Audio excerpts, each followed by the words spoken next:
জয় জগন্নাথ। আমি আবার চলে এসেছি। আজকে আরও একটা জগন্নাথ দেবের কথা আমি তোমাদের সঙ্গে শেয়ার করব।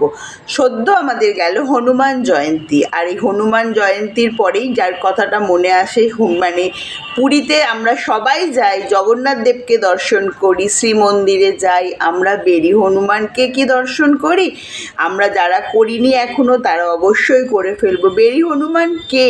কেন তার নাম বেরি হনুমান হলো? সমুদ্রদেব বারবার শ্রীমন্দিরে চলে আসতো প্রভুকে দর্শন করার জন্য। ইতিহাস ঘেঁটে আমরা সেটাই জানতে পারি। এবার সমুদ্রদেব যদি মন্দিরে বারবার চলে আসে, তার সঙ্গে তার জলোচ্ছ্বাস জলরাশিও চলে আসবে।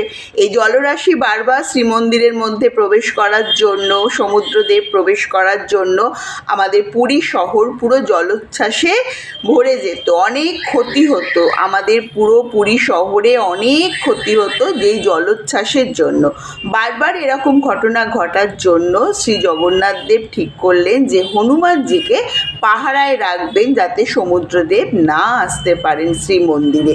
তার জন্য হনুমানজিকে পাহারায় রাখলেন। কিন্তু হনুমানজিরও তো প্রভুকে দেখতে ইচ্ছা করে।